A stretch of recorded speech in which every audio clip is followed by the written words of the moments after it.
A man's home is his castle, and when it is invaded by pesky rodents and other vermin, it's time to deploy the arsenal that you have available to you.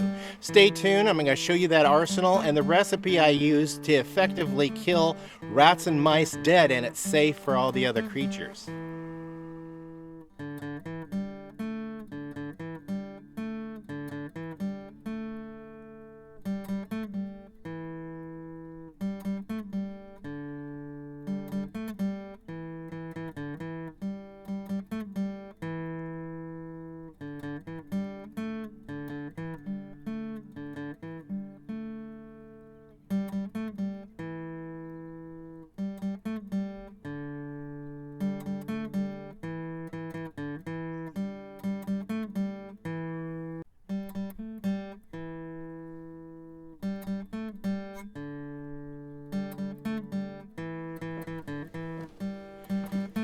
Hello, welcome back to Pine Meadows Hobby Farm. I'm your host, Jerry Hansen. Like I said in the bumper, a man's home is his castle.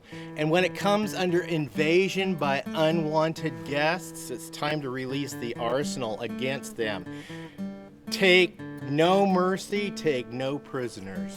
I not only have problems in the house, but with animal feed in the barn and other outbuildings, well, it's an attractant to these unwanted guests from the nearby forest lands. We live in the wilderness, but everybody has problems with rodents. And I'm going to share with you a simple recipe that's cheap, that's readily available, that you can kill rats and mice dead. And let's get started.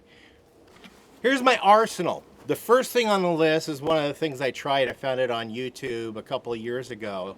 Got this 7-gallon bucket, filled it about halfway with water, and put this wire through it and put a pop can on it. It's pop can spins. Well, I got the wood plank so we can get the rodents to walk the plank, but getting them up there and even attracting them isn't another thing. I use peanut butter, and I coat the plank with peanut butter and also put the seeds and grain that I store and feed my animals on the peanut butter. It sticks to it. So that's an attractant. It gets them used to going up the plank and onto the can. I also coat the can with peanut butter and seeds. Never had any success thus far with this item. Never. So in today's episode, I'm going to go ahead and deploy it in the tractor barn because I do have rodents in there. I have not put any poisons or traps in the tractor barns, but I got turds galore in there. So we're going to try to get to them in there. Also, some other things I have is these little snap traps. These are the mice snap traps. Bait them with a little peanut butter and also bait them with a little bit of the grain seed too, and set them. I'm going to put these two in the barn. Now I also have this rat snap trap. Yeah, we're going to go ahead and deploy this on the foundation of the house, because rats usually and mice usually like to go around the foundation of a home and try to find a way to get in. Number one is, if you're getting rodents in your house, look to find where they're getting in and plug that gap with anything possible. Steel wool or even the metal screed for windows, go down and get you some of that. But steel wool plugging the hole works very effectively. I've used this so-called expanding foam that's supposed to be rodent proof. So far it is. It's rodent proof, except for one spot where they were determined, so they got through on the line set with the cooling unit. Anyway, I managed to get rid of them out of the house. I have no more chewing and destruction and pest and disease going on under the house. Now, I did buy some of this bait trap, and it's supposed to attract a mouse. It's just for mice, and the mouse is supposed to go into this little bait trap and eat that bait. Never, ever, even though I've had mice, we've never had a mouse go in there, ever, that I know of. So, at first we were effectively getting them with the snap traps, but they sometimes were getting too wise to the snap traps, so I resorted to something else. And this other trap, it's an interesting little trap I got free from an estate cleanup. I set that. It caught a rat. this sucker caught a rat, and I was so pleased that it got a rat. So we're going to deploy that into the storage shed, and along with this other trap. This is a trap that I effectively catch squirrels and rats in. Have not caught a skunk in it, but I effectively catch squirrels and rats. I bait it with peanut butter and grain, and then we'll just go ahead and set the trap, and then I'm going to go ahead and deploy this trap also in the storage shed.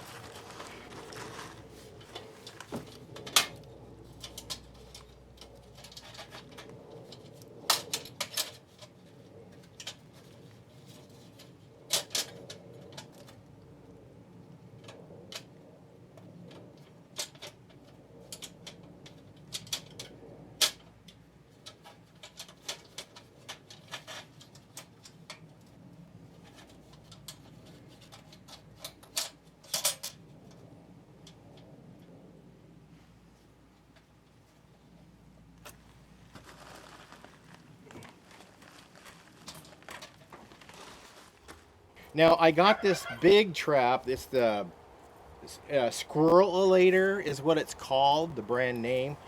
It comes with a bucket. You fill the bucket full of water and you just pick up the trap and set it down into the water and dispatch the little pests that way. I've been effective at catching squirrels, rats, and skunks in this thing. And it depends on what you bait it with. For skunks, I bait with eggs because that's what they're going for, is the chicken eggs, duck eggs, goose eggs. Boy, I got them on video camera.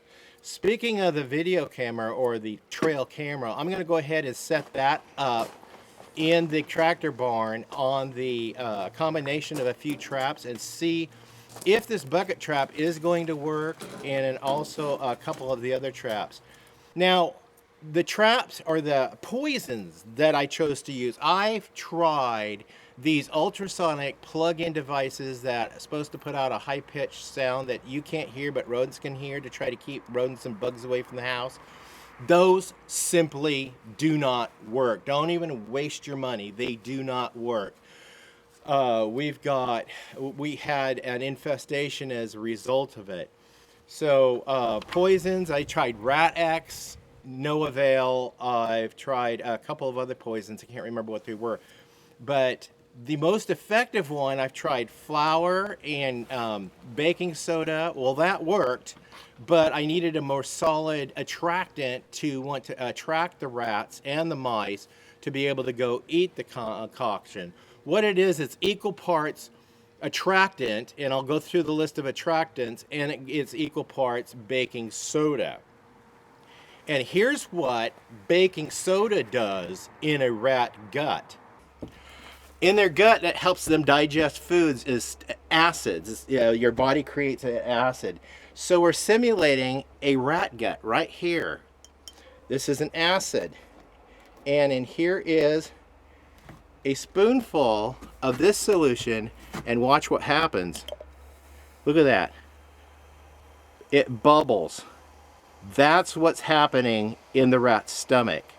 Rats can't burp and rats can't fart, and that's why it kills a rat and a mouse. What they do is they feel uncomfortable, they go back to their nest, and they die. Don't put any water side.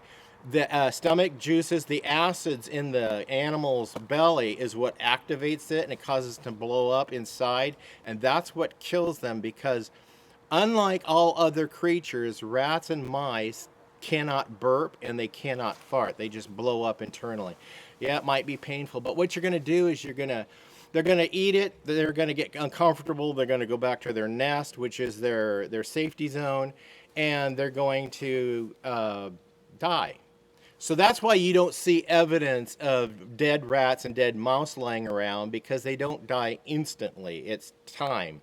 You might smell an odor for about a week or two if they die in the walls of your house, if you've got that infestation.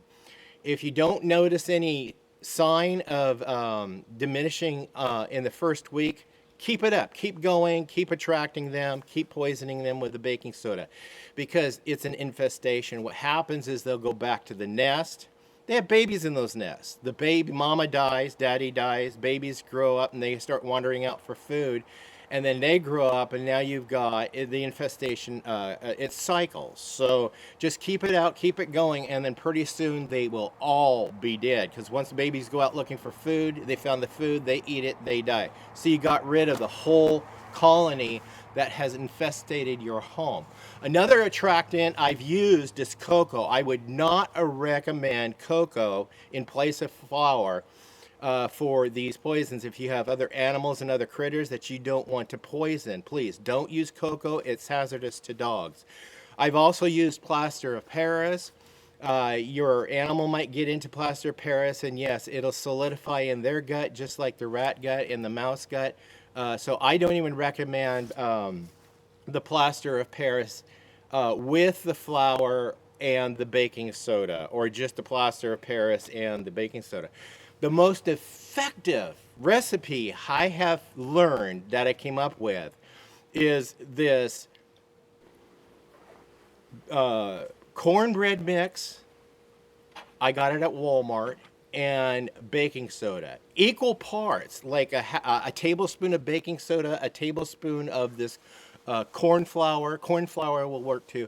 But the Jiffy cornbread mix has sweetener, has honey, has other things in it, along with a little bit of flour and stuff. So it has that ingredients in it, and it's a good attractant. And this one I've had epic success with. Epic success. Here's a dead rat that I found as a result of, well, coming against my arsenal. So you can put these in any kind of container. A cottage cheese container with a hole cut in the side, put the lid on it. If you're gonna set it outside, the lid protects it from rain, so it doesn't get rained on and get, unattractive to the road, and it keeps it dry. I use this in the garden during garden season, so it keeps it dry. I also use these Dollar Tree containers, cut a little hole in the side, snap the lid back on.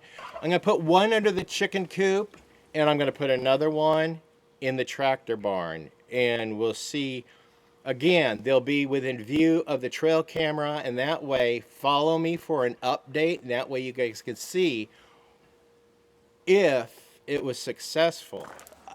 Just as I was filming this and putting things away, I noticed a squirrel here under the chicken coop. So I'm going to go ahead and set the squirrel later trap up here, and then bait it with some of this seed.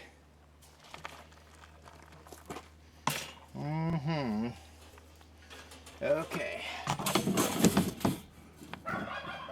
There's an opening right here, so I'll just dump that right there. I'll put this over the top of it.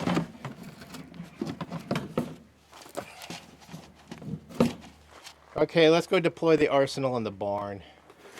Okay, there's some poison. There's that block that they won't do.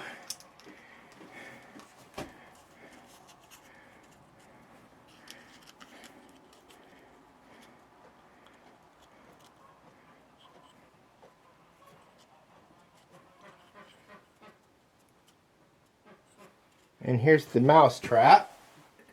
We'll see how that goes. And I'll show you guys the updated film. So stay tuned to that one. You could do that by subscribing first, then clicking that bell icon, which alerts you to the new video.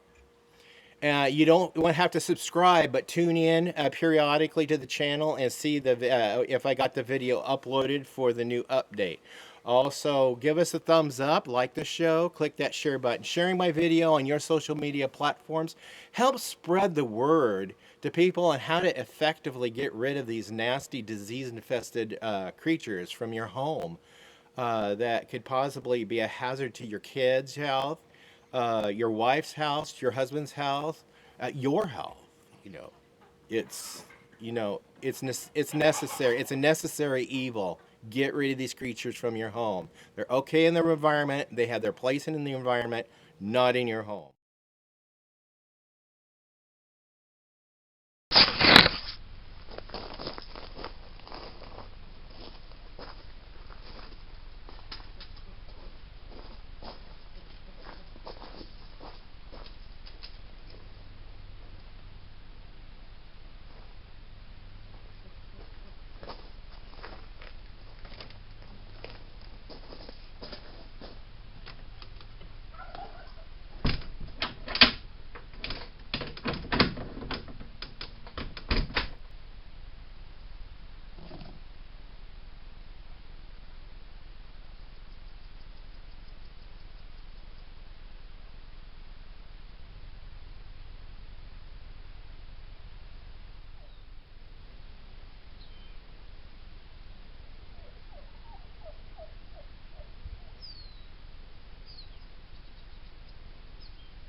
Remember, always be safe and please be kind.